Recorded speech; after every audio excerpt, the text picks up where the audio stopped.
good evening. I'm Melisa Idris. And I'm Sharaad, Kuttan. And I am Ibrahim, Sani.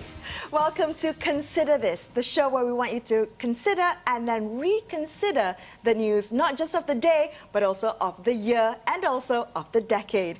Now, we're going to kick off the show with some good news, a hopeful piece, I guess, to say.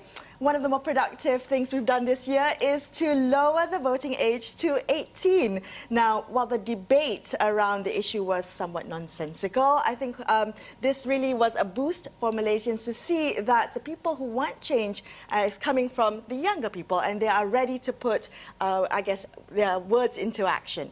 Yeah, I think, Melissa, one of the things that was clear, this 3-year journey that began with two young people, Kira Yusri and Tharman Pillai. I mean, these are two young individuals who took charge of an idea that they should be included in the democratic process, and they were able to sell it to the public and then to the PH government, and in particular, Said Sadek of the Ministry of Youth and Sports, and together created a bipartisan politics that we haven't actually seen for many years. Constitutional amendments in general is very rare in any country. In Malaysia, the last constitutional amendment was a few years back, resulting in the fact that we saw huge change in terms of how MPs carry themselves forward if they believe that this is not only good for the country but also good for themselves. Yeah. Right. We all know politicians are but self-serving. it's also true that many years of Barisan National rule actually saw huge numbers of constitutional amendments because they had that 2/3 majority. Looking forward,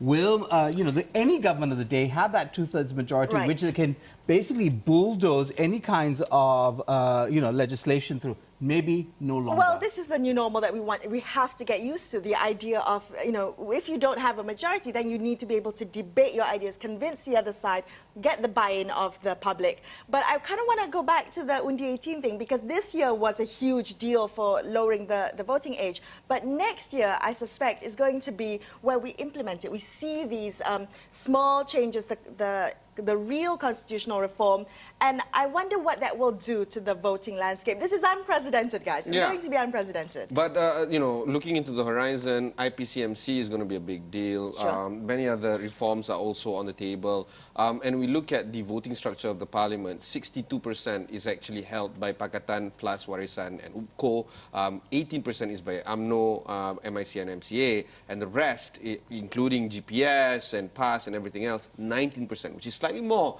than what BN has right now. Okay, but there is also, of course, the prospect of UMNO, PAS coming together. They have the Marquat Nasional. Yeah. But I don't think, So the reality of getting the 2/3 majority for constitutional amendments is really possible, actually. Yeah, it is possible. But the issue then, of course, is what is the consequence of lowering the voting age for our politics?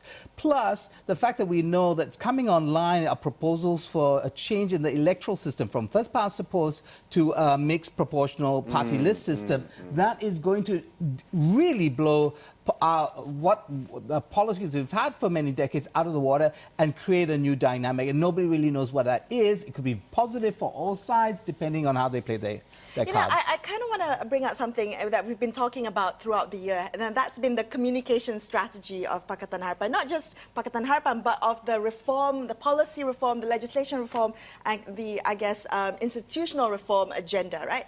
And when you talk about electoral reform, many people, myself included, I almost, I'm hesitant to approach that topic because of the jargon that comes with it, because of all the, it feels like a very complicated matter. And I think that the key thing for the Electoral Reform Committee that has been set up and is set to release their interim report is that they have to be able to communicate this so we get over our mental hurdle of, being scared to address such a mammoth issue.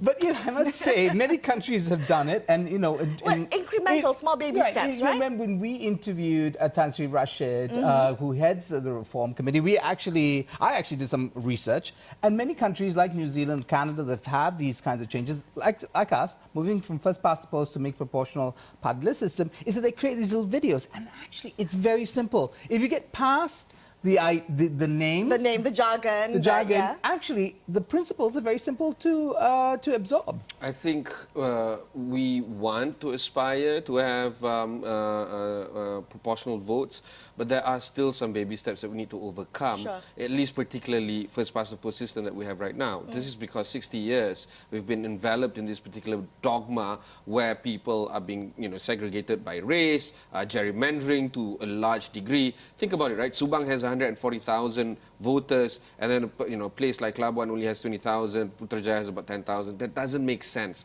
So we have to overcome these issues malapportionment, first Yeah. big before issue. we go into that big Well, stuff. I think I'm heartened, and this is why I wanted to start the show with this story, right? Because if there is electoral reform, if the young people are brought in to vote, you know what that would mean? That would mean politicians will have to change the way they politic. Okay. So they have to change Well, the way they... potentially, it doesn't.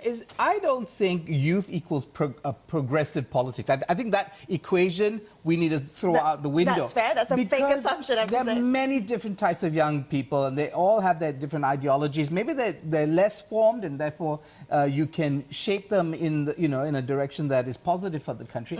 But there are many things that have come out in this reform process, including what we discovered in our interview with Tan Sri Rashid, which is that we don't even have an enabling law in this country that will allow us to put those reform suggestions to a referendum. We do not have a law. Do we Yeah. want that? No. Do we want a referendum? Yes, of course. I would Yeah. want it because we need to have a mechanism to get the people's voices out there and say, yes, we agree or we disagree on a particular reform, because you can't just do a reform in a vacuum. You know that a referendum is a great idea, but what it has to be based on is an informed citizenship, informed citizens, right? Yeah. Brexit But that's 3.0. exactly when you have a task as big as this, and you say you want to put it to the people before you Yes. actually pass it, then it's incumbent upon you to, in fact, do the education. Correct. And that's what is great about a referendum process.